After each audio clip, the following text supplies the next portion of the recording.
বিশ্বখ্যাত দায়ী ডক্টর জাকির নায়েকের বাংলাদেশ সফরকে ঘিরে ভারতের পররাষ্ট্র মন্ত্রণালয়ের মুখপাত্র রণধীর জয় সওয়াল বলেছেন, জাকির নায়েক একজন পলাতক আসামি, তিনি ভারতে ওয়ান্টেড, সুতরাং যে দেশেই তিনি যান তাকে গ্রেপ্তার করে ভারতের হাতে তুলে দেওয়ার আহ্বান জানিয়েছেন। এই বক্তব্যকে আপনি কিভাবে দেখছেন? দেখুন, এটা তো এমন একটা কমেন্ট যে বিষয়ে আসলে সংশ্লিষ্ট বিষয় যারা অভিজ্ঞ তারা কথা বলবেন, কূটনীতিকরা হয়তো কথা বলবেন, পলিটিশিয়ানরা হয়তো তাদের অ্যাঙ্গেল থেকে এটাকে বিশ্লেষণ করবেন। কিন্তু আমি একজন সাধারণ মানুষ হিসেবে মন্তব্য করতে চাই যে যেই কথা ভারত বলেছে সেই কথা ভারতের খুব ঘনিষ্ঠ মিত্র দেশ মালয়েশিয়াকে তারা কতটা বলতে পেরেছে, বা মালয়েশিয়া কি তাদের সে কথা আদৌ আমল নিয়েছে কিনা বা তাদেরকে বলেছে কিনা আদৌ।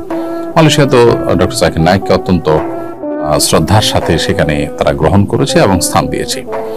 তো এখান থেকে পরিষ্কারভাবে বোঝা যায় যে বাংলাদেশ দীর্ঘদিন পর্যন্ত যে নতজানু পররাষ্ট্রনীতি বাংলাদেশে চর্চা হয়ে আসছে, এইরকম আবদার করাটা সেটারই ফলশ্রুতি।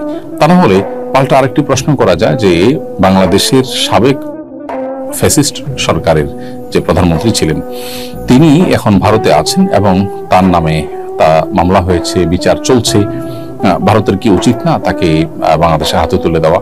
বাংলাদেশের হাতে তুলে দেওয়ার সে কাজটি ভারত করেছে, অথচ তারা জাকির নায়েকের মতো একজন দায়ী মাজলুম, যার প্রতি অন্যায় অবিচার ভারত সরকার করেছে দীর্ঘদিন পর্যন্ত, তারা সে অন্যায় করবার আবদার আবার বাংলাদেশের কাছে করেছে। এটি খুবই হাস্যকর এবং অবাস্তব। আমি একজন সাধারণ মানুষ হিসাবে, নাগরিক হিসাবে আমার মন্তব্য এটি।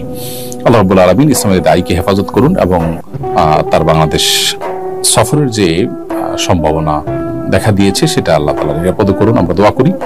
এবং এ বিষয়ে সংশ্লিষ্ট যারা আছেন প্রত্যেকে অবশ্যই তার সফরের নিরাপত্তার বিষয়টা নিয়ে ভাববেন এবং পরিকল্পনা করবেন এবং যথাযথ পদক্ষেপ গ্রহণ করবেন। কিন্তু কোনোভাবেই ভারত সরকারের এই দাবি অন্তত গ্রহণযোগ্য না। এটা খুবই হাস্যকর দাবি বলে মনে করি। তারা যেটা নিজেরা করছেন না সেটা অন্যদের উপরে চাপাতে চাচ্ছেন এবং দীর্ঘদিন পর্যন্ত পররাষ্ট্র নীতিতে আমাদের যে নতজানু পররাষ্ট্রনীতি বিশেষ করে বিগত 15-16 বছর যাবত আমাদের দেশে চর্চা হয়েছে, সেটার কারণে তারা এরকম আমাদের কাছে আবদার করবার সাহস করেছে।